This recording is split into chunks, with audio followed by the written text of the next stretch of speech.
Hello, everyone, and welcome back to The Rundown. I will be your host today, Craig DeLuz, coming at you from the West Coast, the left coast, behind the Iron Curtain, otherwise known as the Sierras.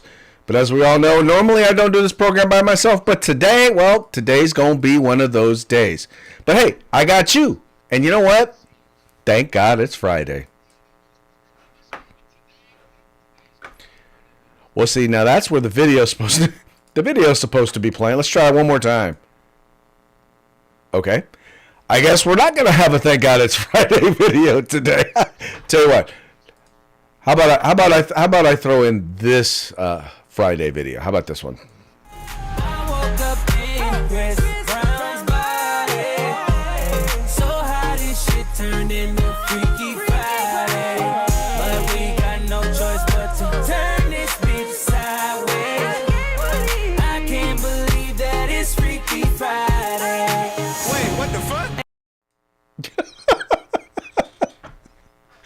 I know. A little bit of potty language there at the end, but look, it's the Friday song that worked. Okay. I don't know. For one, I'm still partial to the Thank God It's Friday from the 1970s music that we normally use, but once again, it's Friday. I feel like it's a need to celebrate. It's just going to be us today. Mikey is not going to be making an appearance today, unfortunately, but hey, we always have a good time talking, conversating, having a good time, talking about what's up. And just remember, this show is live, right? 3 p.m. Pacific, 6 p.m. Eastern. You send us your comments and we will have a good conversation about whatever it is that you wish to talk about. So let's do it. Let's have that conversation, right? Right. Okay. Well, before we get into talking about politics issues and stuff like that, first thing we got to do is we got to give a quick shout out to our sponsors. We're going to start with Hitman Industries, rifle and pistol caliber barrels available for you today. If you've purchased an AR in the last 5 years, chances are you already have one of their barrels, so why not get another one? Why not rebarrel an older rifle, or maybe you want to do a brand new build. Check them out today. That's Hitman Industries at hitmanindustries.net. Then we've got the California Republican Assembly working behind enemy lines in order to help elect conservatives at all levels of government, from school board all the way up to President of the United States. Ronald Reagan once referred to them as the conscience of the Republican Party. Check them out today at cragop.org, at cragop.org. If you want to be a part of California's future today, join CRA. And then you've got Hog Holsters. That's HAWG Holsters, helping Americans wear guns. You can find the best in tactical concealed carry holsters on the market at hogholsters.com. Make sure you use the discount code The Rundown. All caps, no spaces, one word, just like it is right up there, and you're going to get a discount on us. Check them out today. That's hogholsters.com. And then you've got to the place where you can go and you can find all things tactical except the gun. That's right. All sorts of outdoor gear, camping gear. You'll find boots. You'll find hats. You'll find cold weather gear, hot weather gear, wet weather gear, snow gear. It's all there at uscombatgear.com. They've got a huge selection. They've got competitive prices, fast shipping, once again, veteran owned and operated, uscombatgear.com. Well, we've been following what's been going on with the transition. I have to tell you, between his appointments, all the things that are going on right now in the administration, it is the gift that just keeps on giving. There's tons of good stuff, entertaining stuff. Watching the left lose their utter minds. That's right, they are losing their minds when it comes to some of this stuff. It is beyond interesting to watch. In any case, what I wanted to talk about today was kind of the new Democrat strategy when it comes to dealing with Donald Trump. So you got one group of people who've decided, you know what? The best way to deal with the new Donald Trump is, well, it's going to be to play nice. This from an article over at Politico. Let's see if I can get this one up here real quick. Here we go. Bam. Okay. So it says here, Dems' new Trump resistance strategy is playing nice. As Democratic governors came out how to deal with the second Trump administration, one thing is clear: It's not 2016 anymore. Governors face a more politically sophisticated version of Donald Trump and are calculating that they need to choose their battles more carefully and find ways to cooperate with their anti-Trump strategy led to a nationwide after their anti-Trump strategy led to a nationwide shellacking. The openness is a noticeable shift in approach from Trump's first presidency, when Democratic state leaders clashed with the Republican over everything from the environment to immigration. And it suggested a recognition among Democratic governors that new political pressures may force them to tweak their resistance playbook.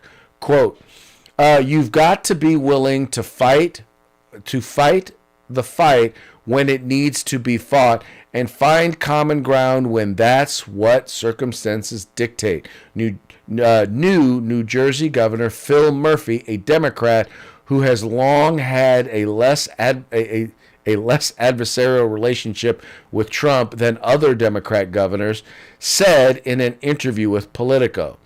Other Democrat governors are beginning to echo that sentiment. New York Kathy Hochul, who launched a program dedicated to addressing, quote, policy and regulatory threats from the incoming Trump administration, also said she told the president-elect in a private phone call that, quote, there are areas where we can work together, end quote.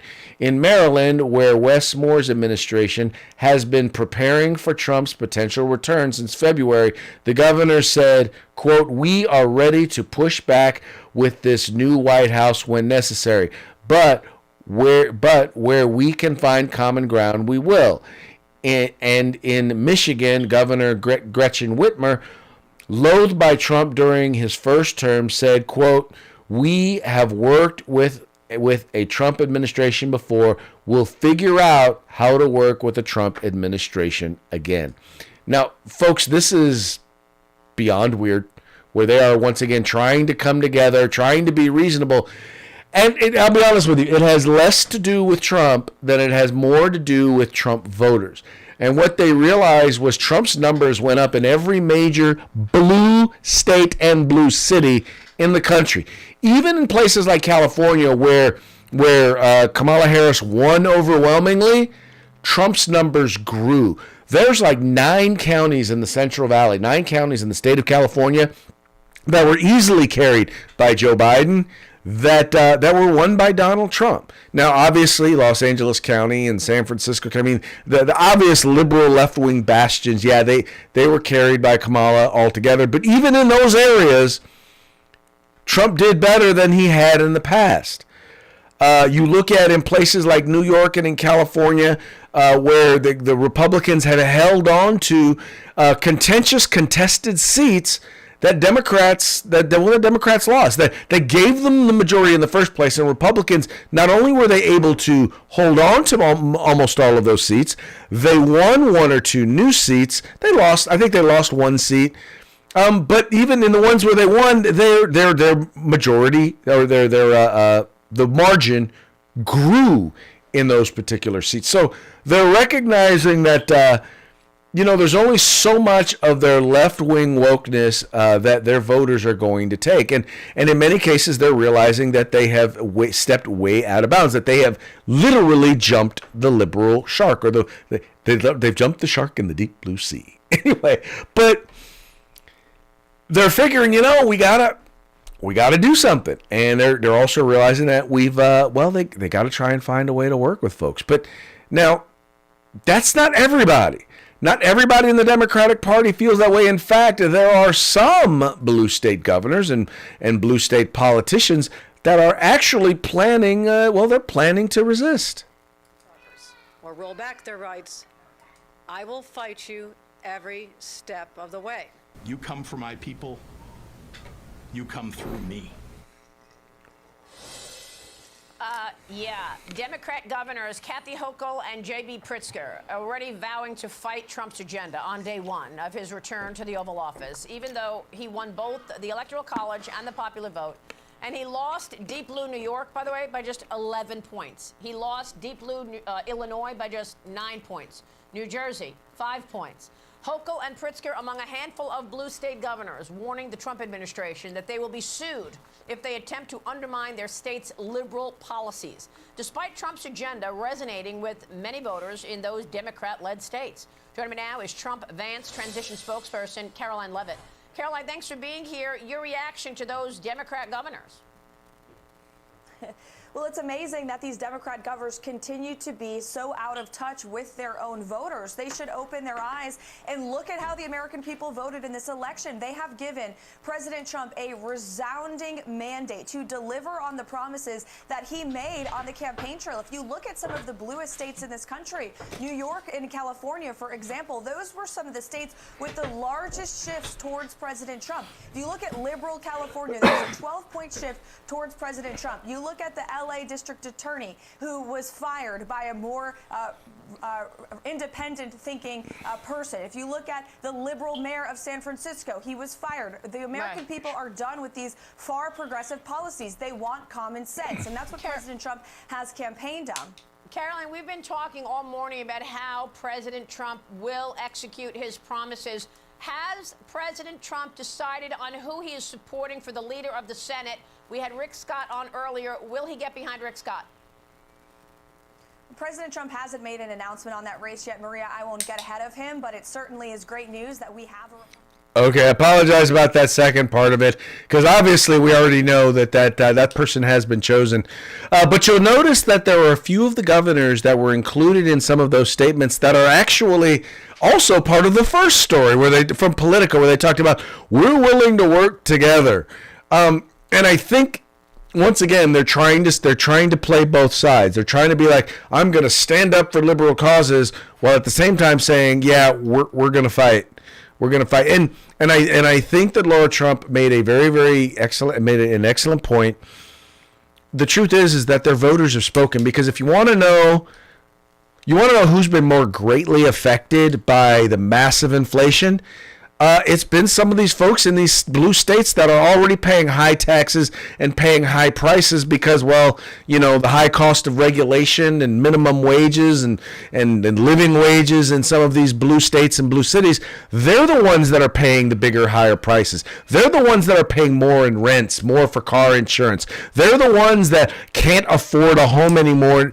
One, because the regulations have made it have pushed up the price of homes, but also inflation has pushed up the interest rates on homes.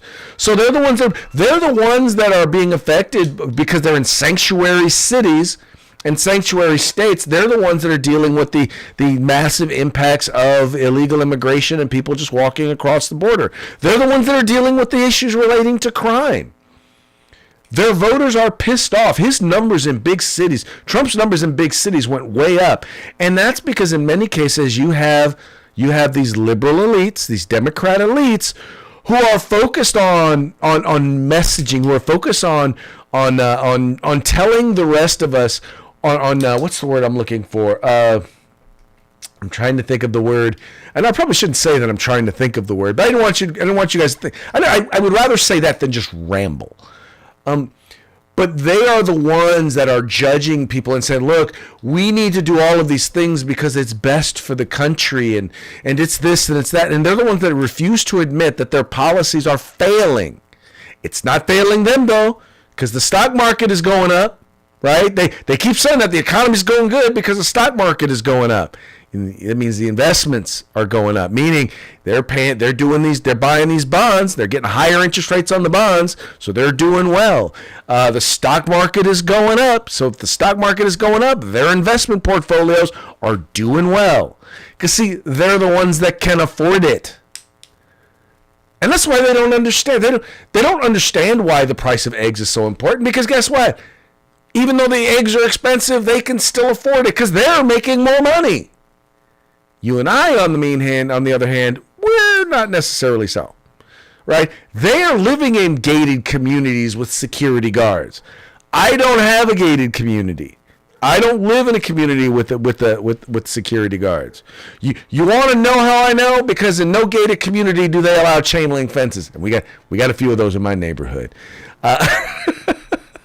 Anyway, but the point is that they're not affected, and so, but now they realize that their constituents are, because their constituents spoke loud and clear, and they're done with them. They're done with that stuff.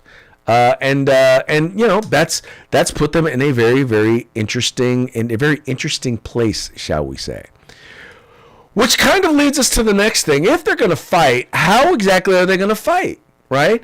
They're going to declare states' rights. Well, that raises the question: have Democrats become born again Federalists?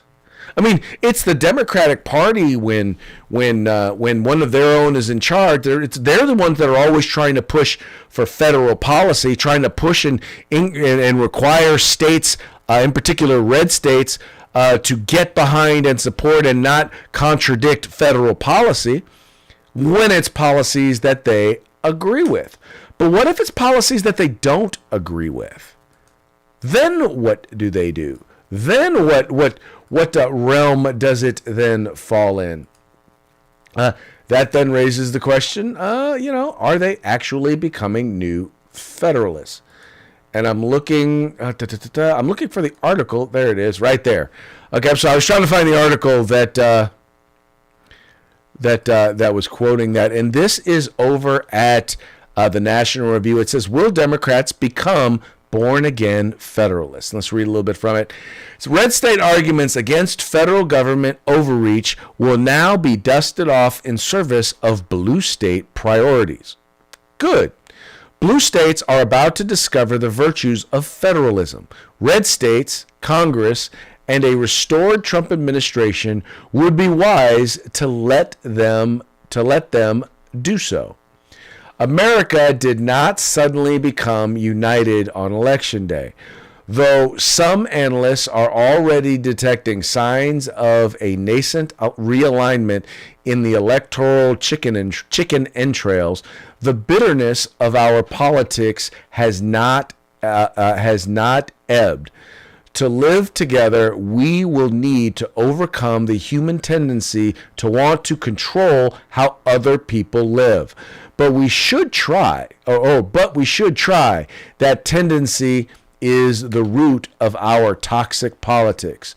For nearly a century following the New Deal, the federal government grew in size and power. Republicans fought for a long time for smaller government, restraining growth at the federal level until they didn't. Around the turn of the century, the GOP abandoned that role. It was as though the party threw the pool cue on the table and said, "Screw small government, we want control of big government." And the bar fight was on. And eventually, divided country has been fighting to the last vote for the right to tell others, the other half, how to live for 20 years.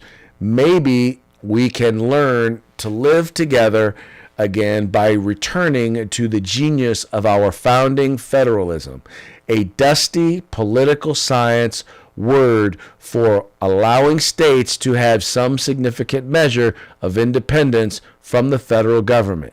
Basically, live and let live.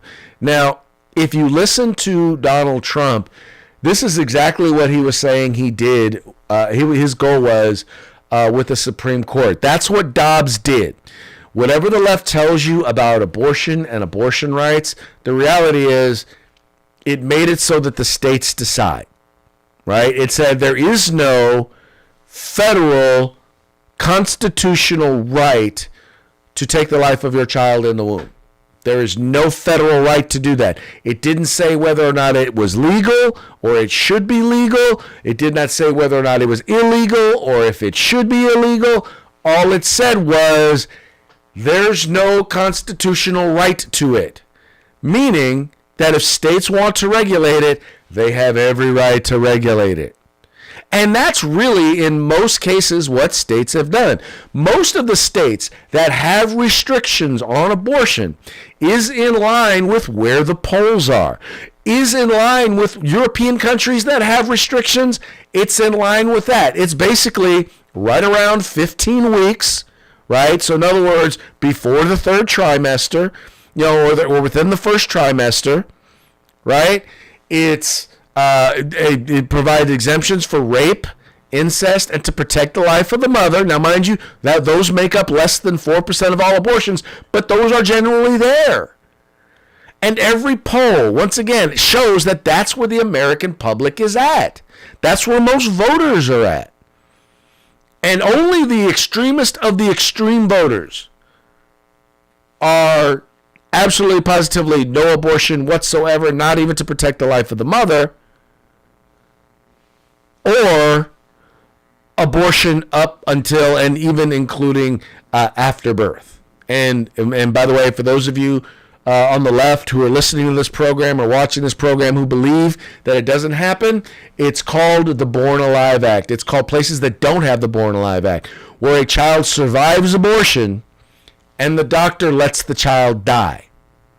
There's no obligation to, now that this child is born, to provide, to at least attempt life-saving critical care. I did an interview. I was on a left-wing radio show out of LA, and they said, that doesn't happen. That doesn't happen. I said, I literally had to shout the person down, telling them, yes, it does. In fact, all you have to do is look at the fact check of Tim Walz from the vice presidential debate, where he said it doesn't happen. Well, sorry, yeah, in 2023 it happened at least 8 times in your state. But anyway, the left is how shall we say, they're truth challenged, and that, by the way, that is a serious thing. I had lunch today with a Democrat. He is he and I bet that Trump would win. He bet that Harris would win. And we went round and round about a bunch of different things. But the one thing I will give him was this. We were able to we were able to have a conversation. We were able to debate. But at least he brought the facts, and the information he brought forth were facts and information, right? I may have disagreed with his context of them. I may have disagreed with or may have thought maybe he was cherry picking a little bit here or there. But at the very least, he was stating facts and truths, right? But many on the left don't spout truth. They have this anti-truth relationship. They're allergic to the truth. I don't know what it is, but the facts, nope, they don't want to have anything to do with the facts.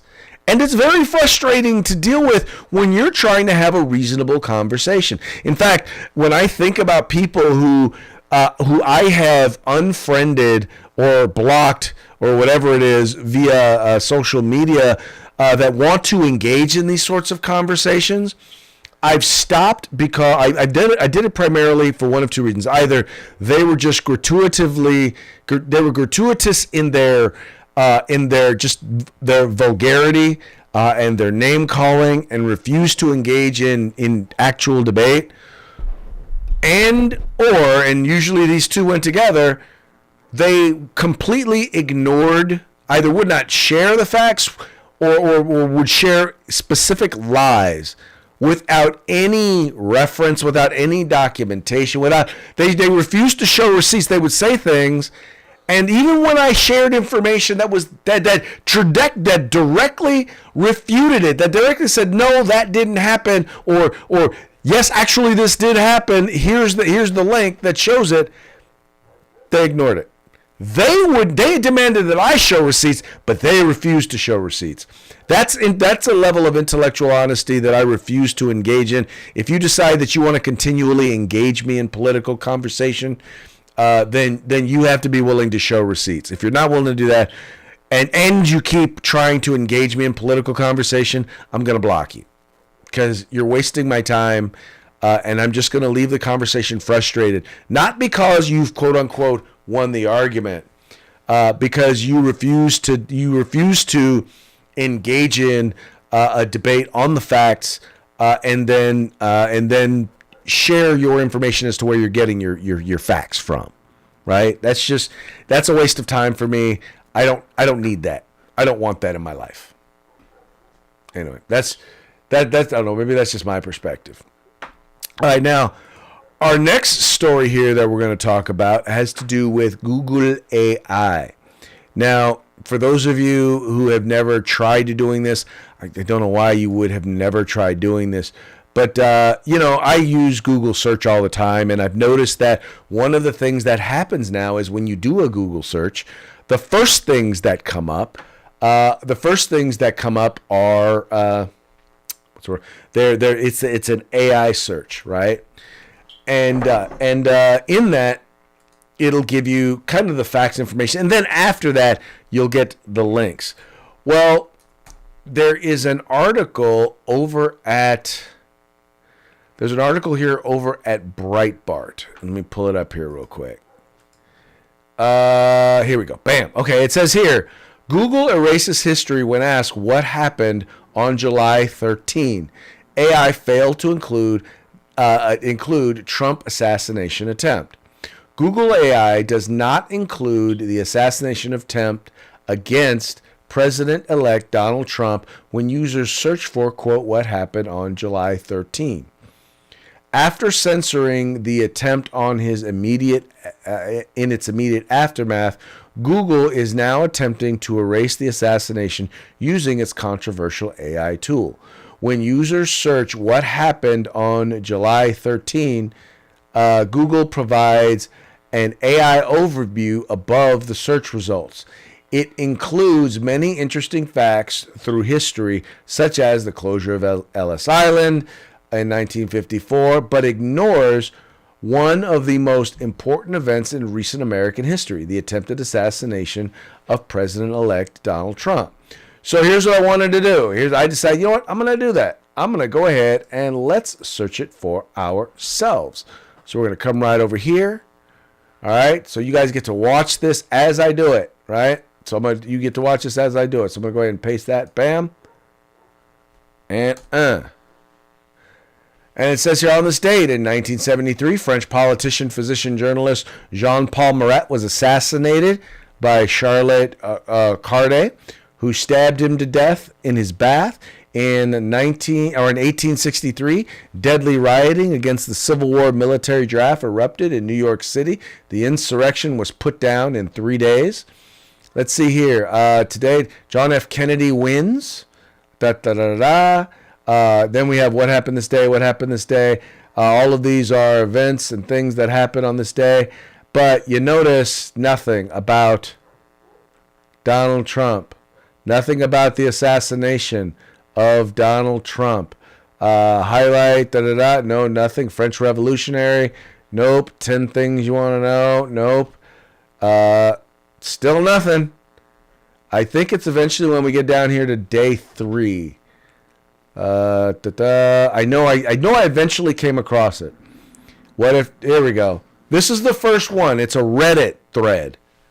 The first one, it's 3 pages in on the Google search. And now you can't tell me that is not one of the most consequential events that has ever taken place. Because this was, I mean, first of all, how often is a former president, is there an attempt on the life of a former president? Also, how often have there been attempted assassination attempts on the leading candidate for a particular political party running for president? Right? That doesn't happen very often. When I think about the ones that I can remember and think about, let's see, on a former president, I don't know of any. On a president who's the leading candidate during the election, Bobby Kennedy is the only one I can think of. But I mean, are there any more? I don't know that there are any more. Why would that not? Especially because it's so recent. Why would that? And it's probably one of the things that was the most searched things on that day, I'm going to guess. Why is that not in their search results? Why would that not pop up? Well, of course, because they were suppressing it at the time.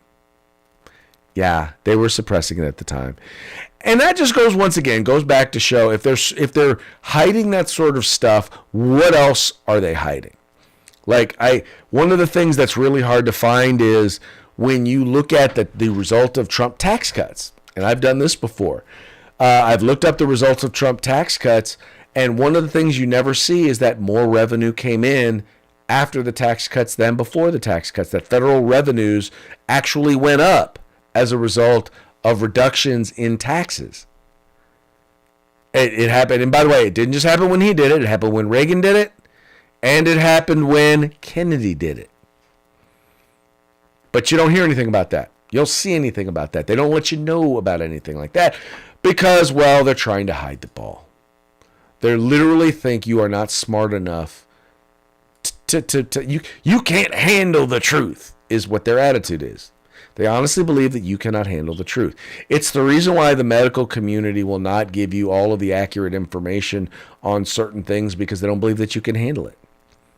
I'll give you an example. There's a reason why they didn't want you to know about ivermectin or hydroxychloroquine, and that was because as long as there was a therapeutic for COVID, they couldn't get the emergency approval.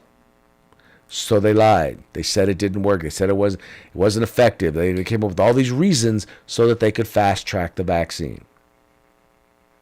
Yep. But they didn't believe you could handle that. They didn't believe you could handle that information. Right? You ever had a doctor, if you ever watch any of these medical shows, you talk to a doctor, it's funny. They will tell you only what they have to tell you to get you to make the decision that they want you to make. I know that's kind of sad, but that's the way they roll. I wish they did it better, but they don't. Because they think they're smarter than you. And that's all part of the liberal left-wing establishment. That's all part of the big government establishment. That's all part of the liberty-minded folks. Or I refer to them as because there are establishment Republicans who believe the same thing. Right? They just try to push you to do stuff the other way. But there are people who are part of the swamp, part of the establishment, who do not want you to have the ability to make decisions for yourself. And that's really frustrating, I know, but it is. It's the reason why you have an obligation to be informed. And not misinformed, not disinformed, but informed. Understand, I deal with media on the right and media on the left every single day. I see the news stories put out by MSNBC, by CNN, by the New York Times, by the LA Times. I also see the stuff that's put out by OAN, by Newsmax, by the Epic Times, by Newsmax. I mean, I follow the right of the right, the left of the left, and the libertarians in between. And I can tell you right now, the right is doing a better job of telling you the truth. The libertarians are doing a better job of telling you the truth. The left, they're telling you what they think you need to hear so that you will make the decisions that they want you to make because they believe they are smarter than you. I'm not, hey, don't shoot the messenger. I'm just letting you know what they're doing. Anyway, folks, that brings us to our parting shots. Parting shots are brought to you by Hog Holsters. Just go to hogholsters.com, use the discount code The Rundown, all caps, no spaces, and get your hog holster today.